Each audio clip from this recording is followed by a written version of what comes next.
হয় না? জান্নাত আপনারা নীরব কেন? কি রাগনি কোন আমার উপরে? কথা বলবেন। আমার ঘড়িতে এখন 8:20-21 বাজে। তো 9:30 পর্যন্ত আমাকে সময় দেওয়া হয়েছে, তার মানে 1 ঘন্টার সামান্য একটু বেশি। অসুবিধা নেই। আমার বাড়ি লক্ষ্মীপুর সদরে মান্দারি গ্রামে। তো গ্রামের মায়েরা কয়, দাদু পিঠা খাইলে তোরা, কোঁড়া খাইলে তোরা।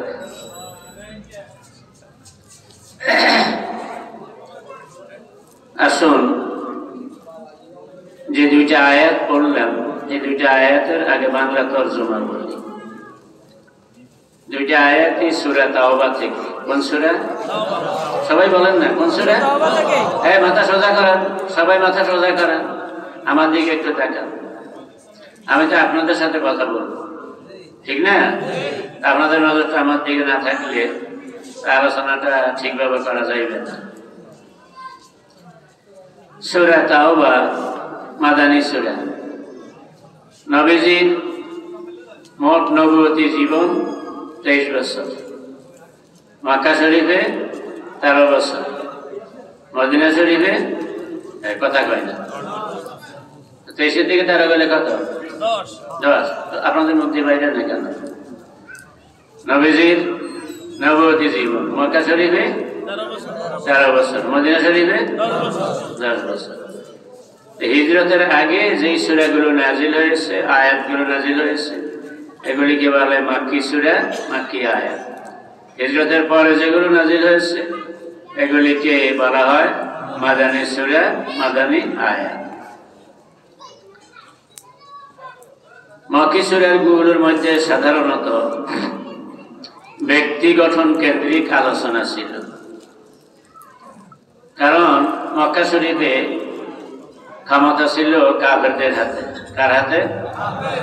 সমাজ এবং দেশ পরিচালনা করত কাফেররা। মুসলমানরা মক্কা শরীফে বিরোধী দল। কি দল? আর হিজরতের পরে মদিনায় যাওয়ার পরে মুসলমানরা সরকারি দল। কি কথা ধরে গুলিগুলো মদিনায় যাওয়ার পরে মুসলমানরা কি? সরকারি দল। আর ইসলামী রাষ্ট্রের বিরুদ্ধে মক্কা সহ গোটা পৃথিবীর কুফরি শক্তি ছিল এক। এমনি অবস্থায় মদিনায় নবীজির জীবনের যখন 9 বছর কেটে যায়। কয় বছর? 8ম হিজরিতে মক্কা বিজয়। এর পরের বছর নবীজি হযরত আবু বকর রাদিয়াল্লাহু তাআলা আনহুকে দায়িত্বশীল বানাইয়া ইসলামের নিয়মে প্রথম হজ আদায়ের ব্যবস্থা করেন। নবীজি নিজে ওই বছর হজে আসেননি, দায়িত্ব দিলেন আবু বকর সিদ্দিক রাদিয়াল্লাহু তাআলা আনহু। আর এই হজের আখ্যান দিয়েই সূরা তাওবার বেশ কিছু আয়াত নাজিল হয়। এই আয়াতগুলোর মধ্যে অনেকগুলো রাজনৈতিক আন্তর্জাতিক বিষয়ক আলোচনা ছিল। তার মধ্য থেকে 2টি আয়াত, 3টি আয়াত সূরা তাওবা আমি আপনাদের সামনে পড়ছি। কাফেরদের সঙ্গে যদিও মক্কা মুসলমানদের দখলে এসেছে, কিন্তু তখনও কুফরি শক্তির সঙ্গে মদিনার ইসলামী রাষ্ট্রের যুদ্ধ চলমান ছিল। কি চলমান ছিল? যুদ্ধ চলমান ছিল। চতুর্দিকের কাফের রাষ্ট্রগুলো উৎপেতে ছিল কখন কিভাবে মদিনার ইসলামী রাষ্ট্র এবং ইসলামী শক্তিকে দুনিয়া থেকে শেষ করে দেওয়া যায়। এমনি এক কঠিন পরিস্থিতির ভিতরে আল্লাহ তাআলা সূরা তাওবার অনেকগুলো আয়াত নাযিল করেন। এখান থেকে 3টি আয়াত আমি আপনাদের সামনে পড়লাম, যেই আয়াতগুলোর মধ্যে কারা মুমিন সেই বিষয়ে ন্যূনতম একেবারে জানা হলেই নয়, এরকম বিষয়ের আলোচনায় আয়াতগুলোর মধ্যে আছে। আজকে যেহেতু তাফসীরুল কোরআন মাহফিল আপনারা এসেছেন, আমি ওই 3টা আয়াতের প্রথমে তরজমা বলবো, এরপরে সময়ের ভিতরে যতটুকু সম্ভব এর ব্যাখ্যা আলোচনা করার চেষ্টা করব ইনশাআল্লাহ। আউযু বিল্লাহি মিনাশ শাইতানির রাজীম। বিসমিল্লাহির রাহমানির রাহিম। ফাইযা সালাকাল আশহুরুল হুরুম, আল্লাহ তাআলা বলতেছেন যখন আশহুরুল হুরুম সম্মানিত মাসগুলো শেষ হয়ে যাবে। সম্মানিত মাস কয়টা? 4টা। সূরা তাওবার আরেক আয়াতে আছে, ইন্না ইদ্দাতাশ শুহুরি ইনদাল্লাহি 12 শাহরান ফি কিতাবিল্লাহ ইয়াওমা খালাকাস সামাওয়াতি ওয়াল আরদ মিনহা আরবাতুন হুরুম। আল্লাহ তাআলা বলছেন যেদিন আমি আল্লাহ আসমান জমিন সৃষ্টি করেছি সেদিন থেকে বছরে 12 মাসের হিসাব আমি চালু করেছি। তার মধ্যে 4 মাস সম্মানিত। কয় মাস সম্মানিত? বুখারী শরীফে এই আয়াতের ব্যাখ্যায় হাদিস এসেছে, নবীজি বলছেন ওই 4 মাস, 3 মাস একাধারে, 1 মাস আলাদা। একাধারে কোন 3 মাস? জিলহজ, জিলকাদ, জিলহজ আর মুহররম। বলেন বলেন। জিলকাদ, জিলহজ, মুহররম। আগের বছরের শেষ 2 মাস, পরের বছরের কি কথা কয় না, প্রথম মাস। 1 মাস কয় শুনবে না? সাক্ষীলে আমার বড় ছেলের বিয়ে করেছি, আমরা মুরব্বীরা আর ব্যয় ধরা খাইয়েন না কিন্তু কইলাম।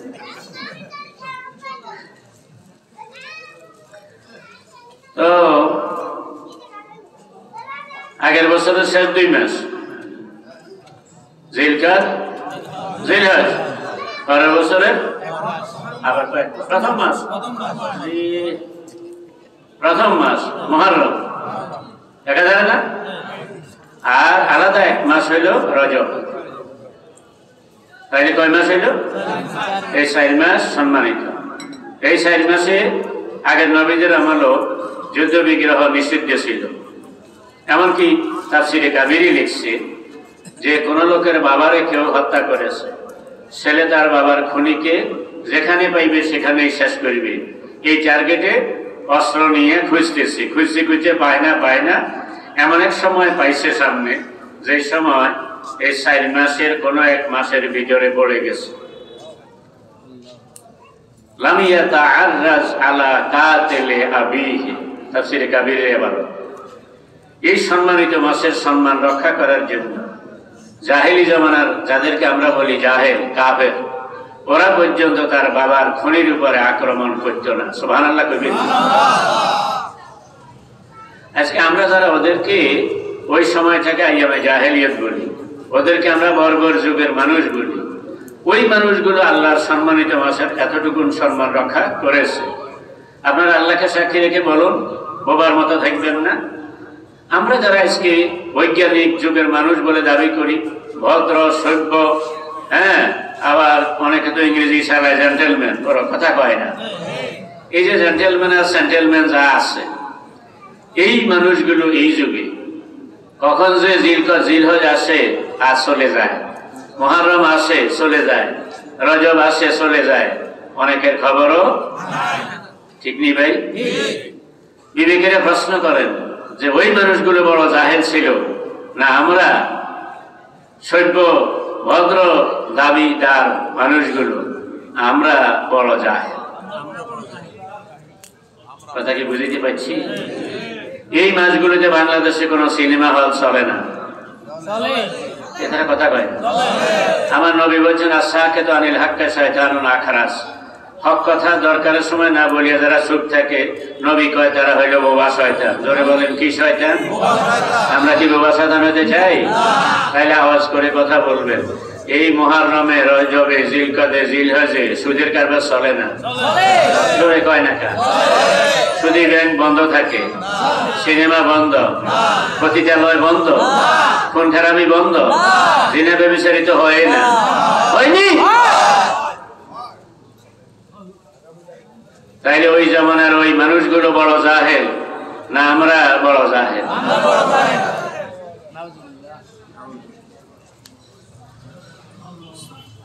আল্লাহ রাব্বুল আলামিনের জন্য বলছেন ফায়জান সালাকাল্লাহ শুরুল হুরুম। ও মুসলমানেরা, সম্মানিত 4 মাসে যুদ্ধ বিগ্রহ এটা আমি নিষেধ করেছি। এখন বলছি যখন ওই সম্মানিত মাসগুলো কেটে যাবে, ফাকতুলুল মুশরিকিনা হাইসু ওয়াজাদতুমুহুম, যেই কাফের মুশরিকের সঙ্গে তোমাদের যুদ্ধ চলে, যেখানে পাও সেখানে কাফেরদেরকে খতম করো। আল্লাহু আকবার কয় না?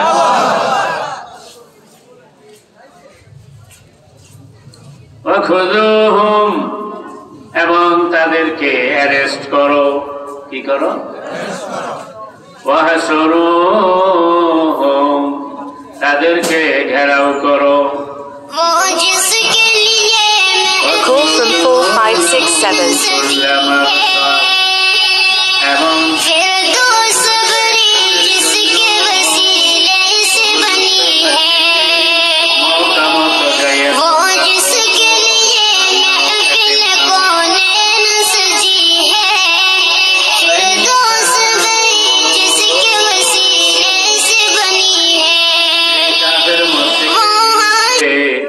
সর্বাত্মক যুদ্ধের জন্য আমি তোমাদেরকে আদেশ করলাম। তাদের ব্যাপারে আমি আল্লাহ এটাও বলছি, শোনো, যদি তারা তওবা করে, যদি ওই কাফের মুশরিকেরা তওবা করে। কাফের মুশরিকের তওবাটা কেমনে হয়? কাফের মুশরিকের তওবা হইল ঈমানের কালেমা পড়া। ঠিক নি ভাই? এটা হলো কাফের মুশরিকের তওবা। তো ফাইন তাবু, যদি তারা তওবা করে, যদি তারা ঈমান আনে, ঈমানের কালেমা কবুল করে, ওয়া আকামুস সালাতা, এবং সালাত কায়েম করে। কি কায়েম করে? সালাত কায়েম করে, নামাজ কায়েম করে, নামাজ পড়ে। এটা কয় না, কি কয়? নামাজ কায়েম করে। ও আতাবুজ যাকাতা, এবং যাকাত দেয়।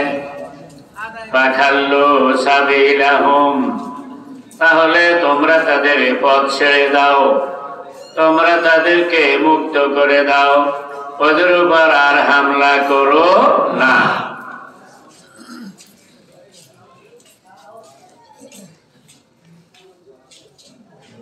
এরপরের আয়াত যেটা পড়লাম, আমার আল্লাহ বলছেন লা ইয়ারকুবুনা ফি মুমিনিন ইল্লা ওয়ালা যিম্মা, যারা কাফের, যারা মুশরিক, এরা কোন মুমিনের ব্যাপারে আত্মীয়তার বন্ধন অথবা কোন সন্ধি চুক্তি কোনটারই পরোয়া তারা করে না।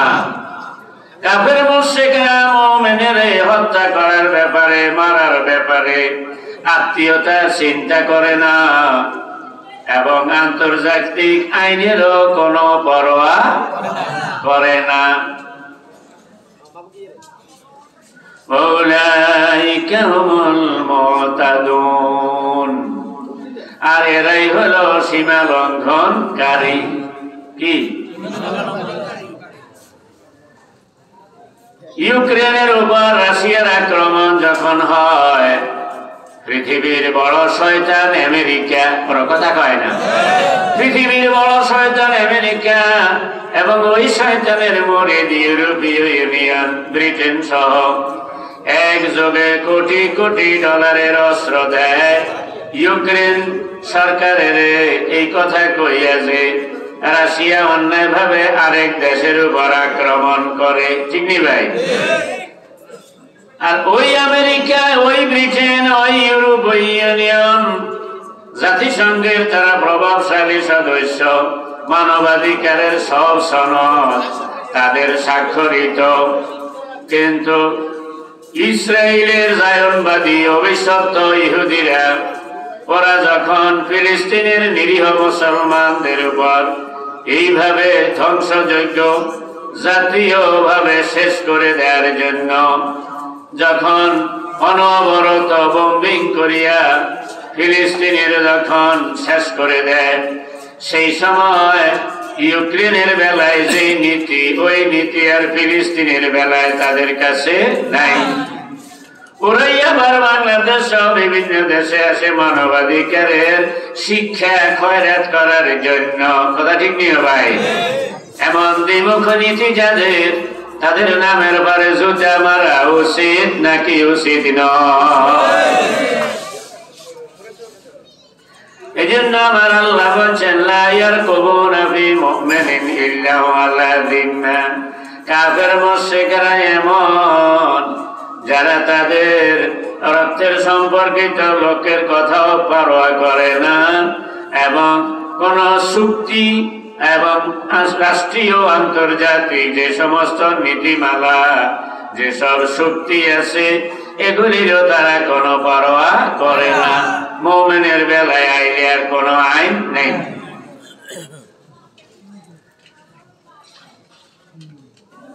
আউলাইকা হুমুল মুতাদুন, এরাই হলো সীমা লঙ্ঘনকারী।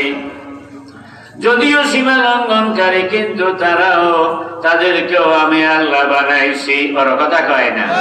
সুতরাং তাদের বেলায়ও আমি একটা সুযোগ রাখি, শোনো, ফাইন তাবু ওয়া আকামুস সালাতা ওয়া আতাবুজ যাকাতা, ওই আগের আয়াতের লগে মিল আছে নি কথা? ফাইন তাবু, এত কিছু করার পরেও এরা যদি তওবা করে,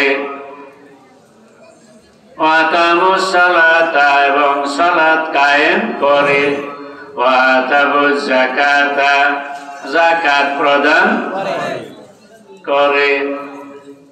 আগের আয়াতে কইছে ফাখাল্লু সাবিলাহুম, ওদের রাস্তা ছেড়ে দাও, ওদেরকে ঘেরাও করা যাবে না, আক্রমণ করা যাবে না। প্রশ্ন হয় এত অন্যায় তারা করার পরে ছাড়বো কেন? তো এই আয়াতে জবাব দেয়, কয় ফাইখওয়ানুকুম ফিদ্দীন, এই তিনটা কাজ করার পরে, কয়টা কাজ? তিনটা। কয়টা? কয়টা? তিনটা। এক নম্বরে হইল ঈমানের কালেমা, এক নম্বরে ঈমানের কালেমা, দুই নম্বরে হইল সালাত কায়েম করা, তিন নম্বরে হইল যাকাত প্রদান করা। আমার আল্লাহ কয় এই তিনটা কাজ যদি করে তাহলে আক্রমণ করা যাবে না। এই জন্য বলছি ফাইখওয়ানুকুম ফিদ্দীন, এরা তখন তোমাদের দ্বীনি ভাই হয়ে গেছে। কি হয়ে গেছে? দ্বীনি ভাই। আরো জোরে, দ্বীনি ভাই। জোর করে বলেন আপনারা। হযরত আলী রাদিয়াল্লাহু তাআলা আনহু যখন খলিফা, তখনকার একটা ঘটনা মনে পড়লো। হযরত আলী রাদিয়াল্লাহু তাআলা আনহু একটা লাঠি কিনেছিলেন বাজার থেকে। লাঠিটা চুরি করে নিছে এক ইহুদি। কে? ইহুদি। হযরত আলী তখন ইসলামী রাষ্ট্রের খলিফা। যখন ইসলামী রাষ্ট্র পূর্ব দিকে পাকিস্তান সীমান্ত পর্যন্ত চলে এসেছে, আল্লাহু আকবার পায়, হযরত আলী রাদিয়াল্লাহু তাআলা আনহু রাস্তায় দেখলেন ইহুদির হাতে ওই লাঠিটা। দেখিয়ে উনি ধরলেন ওনারই নিয়োগকৃত প্রধান বিচারপতি কাজী সুরাইহের আদালতে হযরত আলী বাদী হইলেন। বাদী হইয়া মামলা দিলেন। ওই লোকটার একটা টোকাও মারেন নাই। আল্লাহু আকবার কয়। বিচারক হিয়ারিং এর তারিখ দিল। তারিখ মতো হযরত আলী রাদিয়াল্লাহু তাআলা আনহু হাজির হইলেন। ওনার বড় ছেলে ইমাম হাসান রাদিয়াল্লাহু তাআলা আনহুকে সাথে করে নিয়ে গেলেন। আর ইহুদি লাঠি চোর লাঠি সহ কোর্টে হাজির হয়। এবার বাদীরে জিজ্ঞাসা করে বিচারপতি, আপনার বক্তব্য কি? কইল যে এই লাঠিটা এটা আমার কেনা, চুরি হয়ে গেছে। পরে আমি এই লোকের হাতে দেখলাম, দেখিয়ে কইলাম এই লাঠি আমার, তুমি কোথায় পাইছো? এই লোকে স্বীকার করে না, এই জন্য আমি আপনার কোর্টে শরণাপন্ন হইলাম। এবার বিচারপতি আসামিরে বললেন, তোমার কি বক্তব্য? আসামি কয়, না, ওনার বক্তব্য সত্য নয়, লাঠিটা আমার। কথা খেয়াল করেননি আপনারা? আচ্ছা, যারা যারা অন্য মনে আছে তারা থাক, যারা আমার দিকে খেয়াল আছে তারা একটু হাত তোলেন দেখি কারা কারা। আর নামাই না, এবার ডাইনে বামে সান কার কার হাত উঠে না। টাকার জোড়া খাইনি কোনো হাত নামা। আগে কইছি এলাকার বুড়েরা আমার ব্যয় হয়ে গেছে, জোয়ানেরা হইতে হয়ে গেছে, জোরে কিছু কইতাম আর ওই এক ব্যয় জোড়া খাইছে। আমাদের নজর আসেনি। আমরা আসামি যখন অস্বীকার করলো, এবার বিচারপতি বাদীকে বললেন, বাদী ছিলেন তো? কে কে? হযরত আলী রাদিয়াল্লাহু তাআলা। আপনার কি কোনো সাক্ষী আছে এই লাঠিটা যে আপনার? হ্যাঁ, সাক্ষী আছে। কই সাক্ষী কে? কই যে সাক্ষী। এবার ইমাম হাসান রাদিয়াল্লাহু তাআলা আনহু বললেন, এটা আমার আব্বার লাঠি, উনি আমার আব্বা। লাঠিটা আব্বা বাজার থেকে কিনছে, এটা ওনার লাঠি। এবার আসামি কইল, মাননীয় আদালত, আমার একটু কথা আছে। কয় কি? কয় যে বাদীর ছেলে হইল সাক্ষী, ছেলে তো বাবার পক্ষে বলবি, আমি এই সাক্ষীর উপর অনাস্থা দিলাম। বিচারপতি বললেন, আসামি যেহেতু আপনার ছেলে, ঠিক নেই? কয় যে আমার ছেলে। ঠিক কাজী চিনে না? আর কথা কয় না, চিনে বাবা করেছি। আসামি যেহেতু অনাস্থা দিয়েছে, ইসলামের আইন অনুযায়ী বাবা ছেলে যদি বাবার বিরুদ্ধে সাক্ষ্য দেয় তাহলে সেটা গ্রহণযোগ্য হয়। কিন্তু যদি নাকি ছেলে বাবার পক্ষে সাক্ষ্য দেয়, আসামি যদি সেই সাক্ষীর উপর ভেটো দেয়, ওর কথা কয় না, তাইলে আইনত এই সাক্ষ্য গ্রহণ করা যায় না। আইনে আপনারও ভালো করে জানা আছে। সেই কারণে আসামির ভেটোর কারণে, আপত্তির কারণে এই সাক্ষী গ্রহণ করা গেল না। নিরপেক্ষ কোন সাক্ষী থাকলে আনেন। হযরত আলী কয়, অন্য কোন সাক্ষী নেই।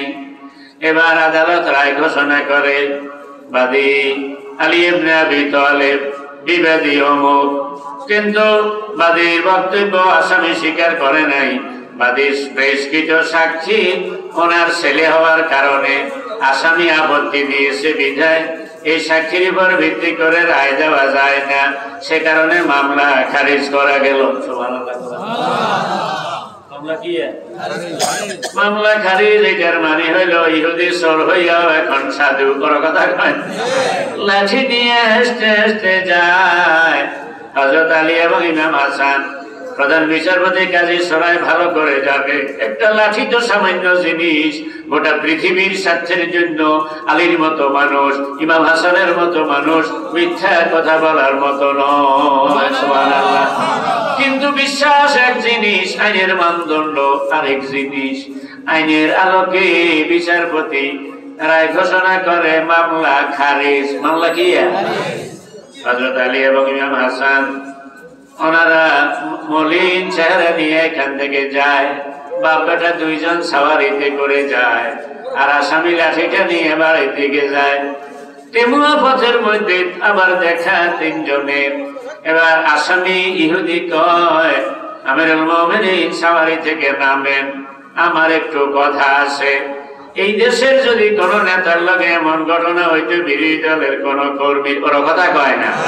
মদিনার ইসলামী রাষ্ট্রে ইহুদিরা সরকারি দল না বিরোধী দল? বিরোধী দল।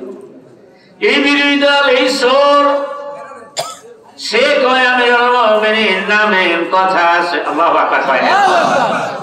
মানবাধিকার কাকে বলে, আইনের শাসন কাকে বলে, আজকে দুনিয়ায় বেঈমানেরা আমাদেরকে মানবাধিকার শিখাইতে আসে, আইনের শাসন শিখাইতে আসে।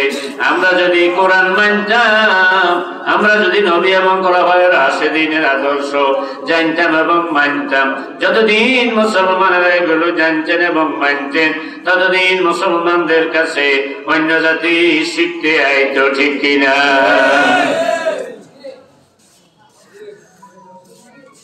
হযরত আলী নামলেন, নামার পরে এবার ইহুদি কয়, লাঠিটা যে আপনার, এটা তো সত্য, কিন্তু আপনি রাষ্ট্রপতি এই দেশের, আপনার নিয়োগ করা প্রধান বিচারপতি আইনের মানদণ্ড এমন ভাবে অনুসরণ করলো, আপনারা বাপ বেটা দুইজন পরাজিত হওয়ার পরও টু শব্দ করেন নাই। এটা আপনাদের ইসলাম ধর্মে নাই। যেই ধর্মের আইন এতটা নিরপেক্ষ, আমি কেন ওই ধর্মের বাইরে থাকব? আপনার লাঠিটাও নেন, আপনার ধর্মের কালেমাটা আমারে বলা।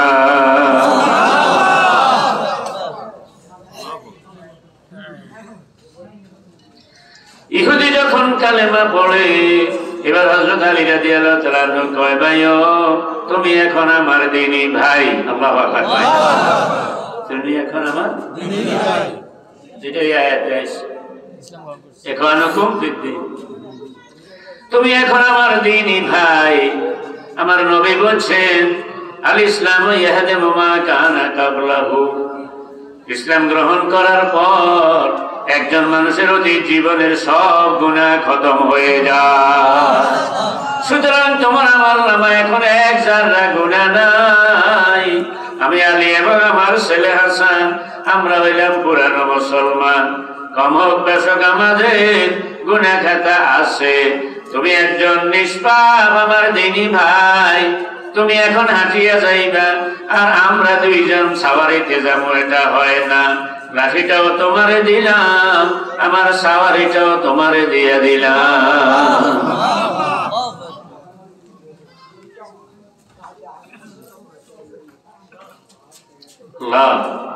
এমন একটা শাসন, এমন একটা সরকার আমাদের প্রিয় মাতৃভূমি বাংলাদেশের জন্য আপনি কবুল করুন। আল্লাহ, এই বাংলাদেশের জন্য এমন একটা সরকার, এমন এক প্রশাসন আল্লাহ কায়েমের ব্যবস্থা আপনি করে দেন।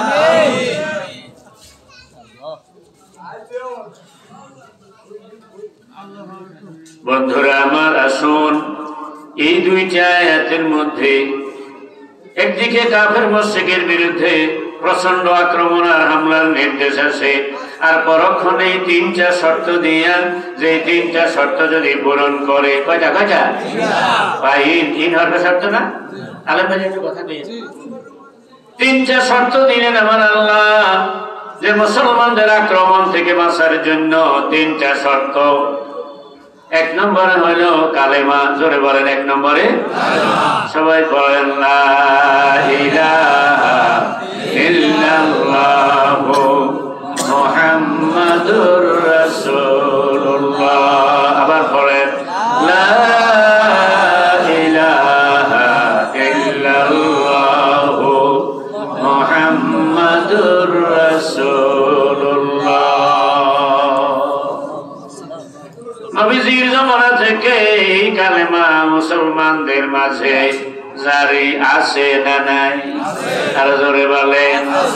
কিন্তু কিছুদিন আগে আমার কানে আইলো, কোন কোন ভাই বলে লা ইলাহা ইল্লাল্লাহ মুহাম্মাদুর রাসূলুল্লাহ, এইভাবে নাকি কালেমা সহিহ হাদিসে নাই। আমি সহিহ হাদিসে এই ইবারতেই কালেমা পেয়েছি।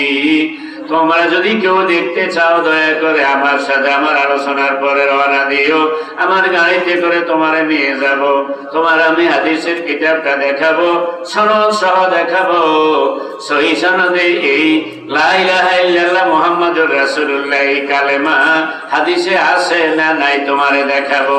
তুমি নাই বলো কেন? জানা নাই এইটা বলো। আর কথা কয় না।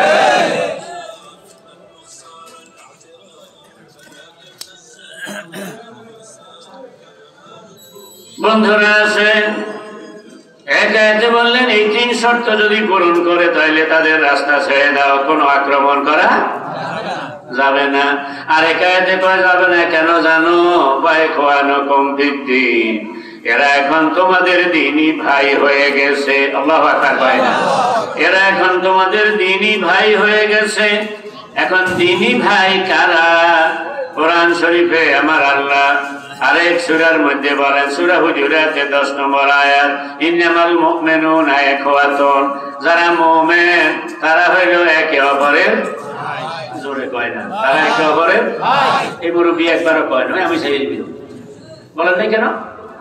যারা মুমিন তারা একে অপরের ভাই, এটা কোরআনের আয়াত, সূরা হুজুরাত 10 নম্বর আয়াত। জোরে বলেন, মুমিনরা একে অপরের ভাই। আর সূরা তাওবার এই আয়াতের মধ্যে 11 নম্বর আয়াতের মধ্যে আমার আল্লাহ বলেন এই 3 শর্ত যদি পূরণ করে সারা কাফের সারা মুশরিক সেও তোমাদের দ্বীনি ভাই।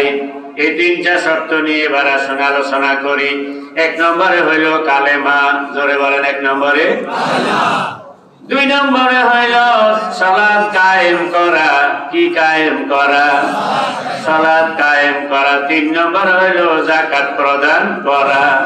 তাইলে 3 শর্ত যদি পূরণ করে ওদের উপর আক্রমণ করা যাবে না, কারণ তারা তোমাদের দ্বীনি ভাই, তারা মুমিন, তারা মুমিন। এবার আপনারা আমারে বলেন এই 3 শর্তের মধ্যে 1 নম্বরে তো কালেমা, 2 নম্বরে নামাজ, 3 নম্বরে যাকাত। বুখারী শরীফের নাম শুনছেন নি আপনারা?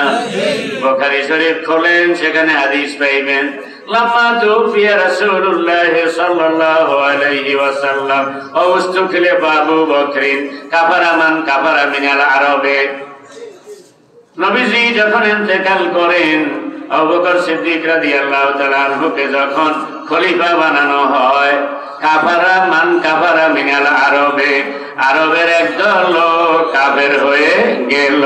জোরে বলেন, কি হয়ে গেল? আরো জোরে কোন, কি হয়ে গেল? এই বলাটা কয় না একটা না, একদম কইলেন না, কি হয়ে গেল? কাফের হয়ে গেল। মিনাল আরবে, আরবে তার মানে আরবের যেই লোকগুলো কালেমা পড়েছে কয়দিন আগে, নামাজও আদায় করে কিন্তু যাকাত দিতে রাজি নয়। নবীর আমলে যাকাত দিছে, নবীদের ইন্তেকালের পরে কয় না এখন আর যাকাত দেব না। ঠিক না ভাই? আবু বকর সিদ্দিক রাদিয়াল্লাহু তাআলা ক্ষমতায় আছেন, একটা লোক সরকারের কাছে জমা দিতে যাকাত দিতে অস্বীকার করলো, আবার আরেক গ্রুপে কয় না যাকাত আমরা দিমু, যারে মনে চায় তারে দিমু, আমনেরে নয়। ওর কথা কয় না, সরকারের কোষাগারে জমা দেব না, আমরা নিজেরা দেখিয়ে জমা দেব। হযরত আবু বকর রাদিয়াল্লাহু বললেন, আল্লাহু লা উকাতিলান্নাহুম মালাও মানাউনি আনা কান কানু ইয়াদুনা ইলা রাসূলিল্লাহ সাল্লাল্লাহু আলাইহি ওয়াসাল্লাম আল্লাহু লা উকাতিলান্না মান ফাররাকা বাইনা সালাতি ওয়া যাকাত। আল্লাহর কসম, যারা সালাত এবং যাকাতের মধ্যে পার্থক্য করবে, নামাজ মানবে যাকাতের আইন মানবে না, আমি আবু বকর তাদের বিরুদ্ধে যুদ্ধ করবই করব। এমনকি নবীজির আমলে যে যেই পরিমাণ যাকাত হিসাব মতো দিয়েছে, সেখান থেকে একটা বকরি বাঁধার রশি পরিমাণ যদি দিতে অস্বীকার করে, আমি আবু বকর আল্লাহর কসম করে বলছি তার বিরুদ্ধে যুদ্ধ করব। সুবহানাল্লাহ কইছেন। হযরত ওমর রাদিয়াল্লাহু তাআলা আনহু এই সময় কয়, আবু বকর আমিরুল মুমিনিন খলিফাতুর রাসূলুল্লাহ, একটা কথা শুনেন, আপনি এত গরম হইলেন কেন? এরা কালেমা পড়ে, নামাজ পড়ে, বড় কথা কয় না, এরা কালেমা পড়ে, নামাজ পড়ে, আপনি এদের বিরুদ্ধে যুদ্ধ করবেন কেমনে? কোরআনে এবং নবীর হাদিসে আছে যে কাফেরের বিরুদ্ধে যুদ্ধ করা যায়, মুসলমানের বিরুদ্ধে তো এইভাবে যুদ্ধ করা যায় না, তাইলে আপনি এদের বিরুদ্ধে কেমনে যুদ্ধ করবেন? আবু বকর রাদিয়াল্লাহু বললেন যে আপনি হাদিসটা বলেন। আবু ওমর যখন হাদিসটা বললেন, আবু বকর কয় এর পরের শব্দ যেটা হিটে গিয়া পরের শব্দেই তো আছে ইল্লা বিহাক্কিহা ওয়া হিসাবুহুম আলাল্লাহ। তবে হ্যাঁ, নামাজ এবং যাকাতের হক যদি নষ্ট করে তাইলে সেই হক নষ্টের কারণে যুদ্ধ করা যাবে। বাকি তাদের ভিতরে যদি কোনো কুফরি লুকায়িত থাকে, মুনাফিকি লুকায়িত থাকে, ওটার হিসাব হবে আল্লাহর আদালতে। যাকাত হকুল মাল, আর এই যাকাত হইল মালের হক। নবীজির হাদিসের এক অংশ আপনি মনে রাখছেন, আমি আবু বকর তো দোনো অংশ মনে রাখছি। আল্লাহু আকবার কয়। আমি আবু বকর তো দোনো অংশ মনে রাখছি। আপনার প্রথম অংশ মনে রাখছেন, পরের অংশ বুঝি ভুলে গেছেন। তখন হযরত ওমর কয় আল্লাহি ইন্নাল্লাহ কাদ শারাহা সাদরা আবি বকরিন ওয়া লা আরাফতু আন্নাহুল হক। আল্লাহর কসম, আমি ওমরের যখন সরে সদর হয় নাই, তখন আল্লাহ আবু বকরের সরে সদর করে দিয়েছেন। দিন বুঝা সেটা আল্লাহ আমার আগে আবু বকরের দিয়েছে। এবং আমি নিশ্চিত ভাবে এখন স্বীকার করছি আবু বকরের বুঝতেই হক। ও ভাইয়েরা,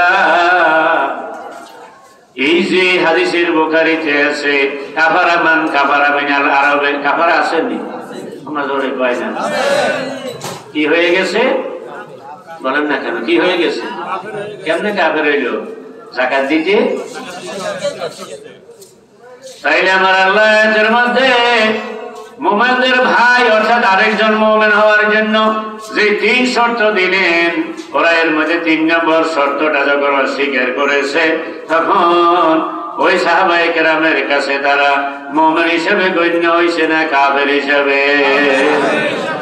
এই জমানায় কালেমা পড়ে, নামাজ পড়ে, যাকাতের আইন মানতে রাজি নয়, এমন মানুষ বাংলাদেশে নাই। আছে? জোরে কয় না। নাই?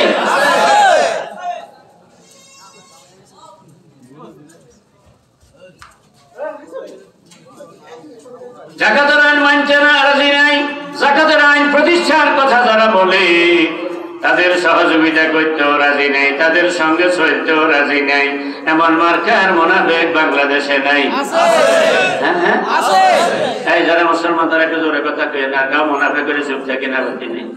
দিলাম অনুমতি।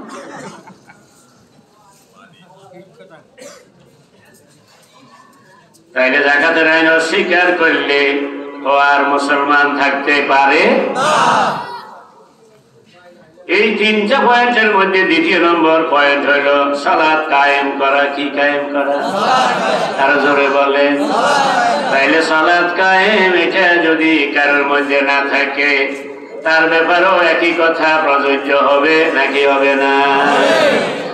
আসুন এবার, যেহেতু আমার খবর আছে কিছুটা, যে একদিকে সাতক্ষীরা আমার বাইরে এলাকা, আবার সাতক্ষীরে আবার আমার সাত বোন বিয়ে দিছি ওইদিকে, আবার এই এলাকাতে আমার অনেকের সঙ্গে পরিচয় আছে। কিছু কিছু ভাই আছে বুখারী শরীফের হাদিস ছাড়া আর অন্য কিতাবের হাদিস কইলে কয় না, বাদ দেন, বুখারীতে আছে নি এটা কোন। সেই কারণে শুধু বুখারীর হাদিস কম, অন্যদিকে যাবো না। আল্লাহু আকবার কয়।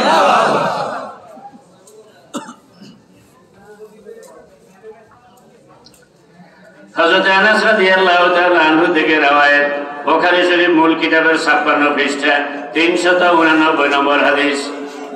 قال رسول الله صلى الله عليه وسلم من صلى صلاتنا واستقبل قبلتنا واكل ذبيحتنا فذلك المسلم له ذمة الله وذمة رسوله فلا تكفر الله في ذمته। আমার নবীজি বলেন, মান সাল্লা সালাতানা, সালাতানা মানসুব বেনাজে হাফেজ, হুজুররা বুঝে মানে আর কা সালাতে না, যারা সালাত আদায় করে আমাদের সালাতের মতো। জোরে বলেন, আমাদের সালাতের মতো। আমি কই না, নবী কয়? না, জোরে কই দেব। কে কয়? নবী একজন না কয়েকজন? হ্যাঁ, তো আমাদের সালাতের মতো কয় যে, আমাদের কথাটা কি 1 বছর না বহু বছর? হ্যাঁ, জোরে কয় না কথা। তাহলে কারে লই আমাদের হইছে? হ্যাঁ, মাশাআল্লাহ, বুঝছেন? না, তাইলে আমরা এটা ঠিক আছে। এবার সামনে ভর্তিরা কি মান সাল্লা সালাতানা, যারা সালাত আদায় করে আমাদের সালাতের মতো। তো আমাদের সালাত মানে আমি আর আমার সাহাবী, বড় কথা কয় না, আমি এবং আমার সাহাবীদের সালাতের মতো যারা সালাত আদায় করে। এই কথা কয় না যে যারা সালাত আদায় করে, বরং পেঁচ লাগাইছে যে তোমার মন মতো সালাত হইলে হইব না, আমাদের সালাতের মতো সালাত হওয়া লাগবে। আল্লাহু আকবার কয়। মান সাল্লা সালাতানা, কোন কিতাবের হাদিস না কইছিলাম? বকাশে মূল কিতাবের কত পৃষ্ঠা কইছিলাম? 56। যার জোরে কয় না, কত পৃষ্ঠা? সাতটি আলিয়া মাসা চিনেন নি আপনারা? কালিয়া যাইয়েন সাতটি আলিয়া মাসা বকাশের প্রথম খণ্ডের 56 পৃষ্ঠা খুলিয়ে তো সাইয়েন আসেনি, পৃষ্ঠা করে দিলাম, হাদিস নম্বর 389।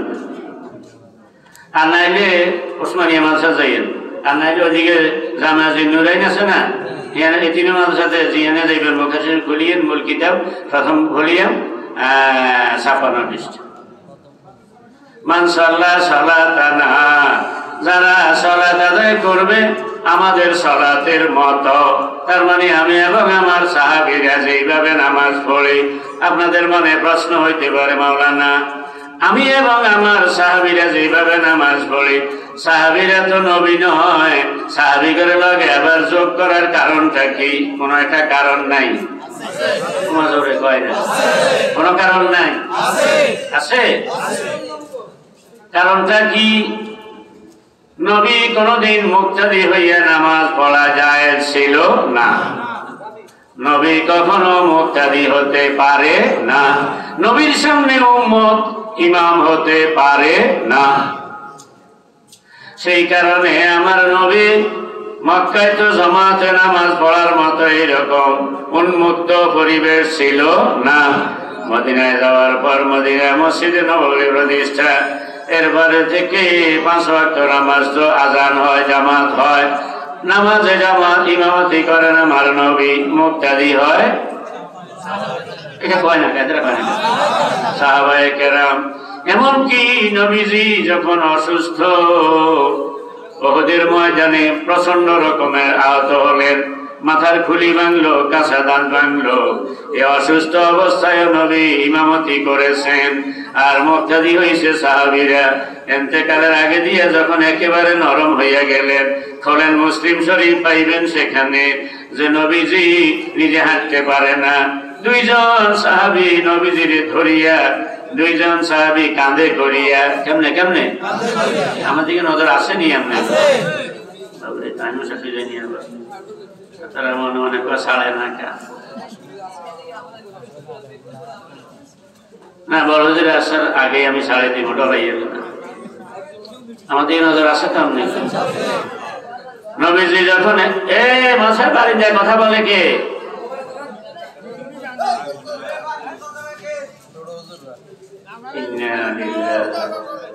কোন এলাকায় পড়া বিয়ে করে কেমন বাইরে তোমার কথা কয় না,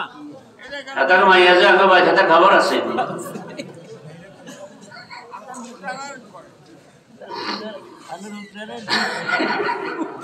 আল্লাহ একটা সুযোগ আমার দিয়েছে তো বেরো চাবি ধরনের, আমাদের নজর আসেনি? জওয়ানেরা বাজি তোমরা একটু খেয়াল করি, আমার লাগে এই করিও না, আইলে আর কিও হইতে নয় না কইলাম, আর হইতে কি হয় কথা কইলে আর তোমার অসুবিধা হইবে আমার দিকে না। তো এখন নবীজি একেবারে অসুস্থ, হাঁটতে পারে না, 2 জন সাহাবীর কাঁধে ভর করিয়া নবীজির মসজিদের দিকে নেয়, কিন্তু নবীজির 2 পা মাটির সঙ্গে ছেঁচাইতে নেয়। আল্লাহু আকবার। এইভাবে যখন মসজিদে নিলেন, আবু বকর সিদ্দিক রাদিয়াল্লাহু তাআলা আনহু তিনি যখন টের পাইলেন যে হুজুর আইছে, তখন উনি কিন্তু হুজুর আসতে পাইবে না, এই হিসেবে উনি ইমামের জায়গায় খাড়াই গেছে। আল্লাহু আকবার। ইমামের জায়গায় খাড়াই গেছে, কিন্তু যখন হুজুরে 2 জনের কাঁধে ভর করে আইছে, টের পাইছে যখন, তখন পিছ নামতে চাইছে, নবীজি হাতে ইশারা দিলেন যে না থাকেন, কিন্তু আবু বকর পিছ নামে আইছে। নামে আসার পরে যাইয়া আমার নবীজির পাশে আবু বকর দাঁড়াইলেন, নবীজি বসলেন, নবীজি ইমামতি শুরু করলেন। আবু বকর সহ বাকিরা খাড়াইয়া নামাজ পড়ে, আর আবু বকর মুকাব্বিরি করে। আল্লাহু আকবার কয়। আবু বকর রাদিয়াল্লাহু আনহু মুকাব্বিরি করে নবীজি ইমাম হইয়া নামাজ পড়াইলেন, আর নবীজি তখন বসিয়া ইমামতি করলেন। কিন্তু মদিনার মসজিদে তখনও একখানা চেয়ার ছিল। খোলেন আপনি মুসলিম শরীফ, খোলেন নাসাই শরীফ, তাইলে পাইবেন নবী মসজিদে নববীতে একখানা চেয়ার রেগুলার থাকতো। ওই চেয়ারের পায়াটা লোহার পায়া ছিল, এই কথাও হাদিসের মধ্যে আছে। কিন্তু ওই চেয়ারটাতে বসিয়ে নবীজি বয়ান করতেন। কিন্তু এই যে অসুস্থ, এই অসুস্থের ভিতরেও নবী ওই চেয়ারে বসেন নাই, বরং ওই বিছানার মধ্যে বসিয়ে নবী আমার ইমামতি করেছেন। আল্লাহু আকবার কয়। নবী এবং সাহাবায়ে কেরাম, নবী হইলেন ইমাম, সাহাবায়ে কেরাম হইলেন মুক্তাদি। এখন নবী বলছেন মান সাল্লা সালাতানা, যারা সালাত আদায় করবে আমাদের সালাতের মতো। তো আমাদের মানে আমি এবং আমার সাহাবীদের, আমি তো ইমাম, আমার সাহাবীরা মুক্তাদি। সুতরাং ইমামে কেমনে ইমামতি করবে এই নিয়ম আমি নবী থেকে নিবে, আর মুক্তাদিরা কেমনে মুক্তাদি হিসেবে নামাজ পড়বে সেই শিক্ষাটা নিবে আমার সাহাবীদের থেকে। আল্লাহু আকবার কয়। কথা কি বুঝতে পারছি নাকি?